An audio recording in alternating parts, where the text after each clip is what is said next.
र म चाहिँ सबैजनालाई जस्ट म चाहिँ युट्युबमा हराएको थिएँ समथिङ 4 महिना जति भइसकेको थियो होइन। युट्युबमा म हराउनुको मेन रिजन भनेको चाहिँ जस्ट मेरो चाहिँ अब आफ्नो कामहरू थियो अथवा मैले भनौँ न आफ्नो भिडियोहरूलाई मैले त्यति टाइम दिन पाएको थिइनँ। तर मसँग भिडियोहरू चाहिँ टन्नै छ है। पहिला पहिला मैले भिडियो बनाएर हाल्न नभए पनि मैले चाहिँ अब म कता कता गइरहेको सबै मैले भिडियोहरू खिचेर राखेको छु, मेरो मोबाइलमा सबै छ होइन।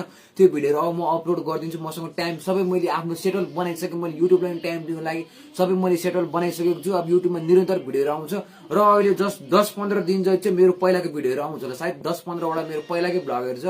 10-15 दिन चाहिँ त्यही रेगुलर भिडियोहरू आउँछ। त्यसपछि मैले आफ्नो डेली लाइफस्टाइल भिडियोहरू बनाउँछु। दिनको एउटा भिडियो आउँछ, आजबाट दिनको एउटा भिडियो आउँछ। आज जस्ट तपाईँहरूलाई मैले यो बनाएर इन्फर्मेसन दिइसकेँ। अब भोलि मेरो पहिलाको भिडियोहरू आउँछ, पर्सि पहिलाकै आउँछ। 15 दिनपछि अनि मेरो अहिले निरन्तर भइरहेको घटनाहरू, म कहाँ जान्छु, के गर्छु, नयाँ नयाँ ठाउँतिर घुम्छु, के गरिरहेको छु, मेरो डेली लाइफस्टाइल भिडियोहरू, एक्सपेरिमेन्ट च्यानलको बारेमा, मैले म्युजिक भिडियोको बारेमा, सर्टको बारेमा, च्यालेन्जको बारेमा, इन्टरटेनमेन्टको बारेमा थुप्रै च्यानलहरू छ। सबै बारेमा म भिडियोहरू बनाइरहेको हुन्छु होइन। त्यही हो, सब्सक्राइब गर्न नबिर्सिनुहोस्। अबबाट त्यस्तो हुँदैन। अब युट्युबमा म स्टप गर्दिनँ, रेगुलर भिडियो हाल्छु। सपोर्ट माया गरिदिनुहोस्, यही भन्न चाहन्छु। माया चाहिँ नमारिदिनुहोस्। कहिलेकाहीँ यस्तै प्रब्लमहरू चल्छ सबैजनालाई होइन।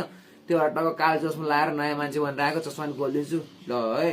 त्यही हो, सब्सक्राइब गर्नुहोस्। लभ यु अल, जय Nepal. Thanks for watching. Bye. माया चाहिँ नमार्नु, रेगुलर भिडियो आउँछ अबदेखिबाट है। ल, थ्याङ्क्स फर वाचिङ।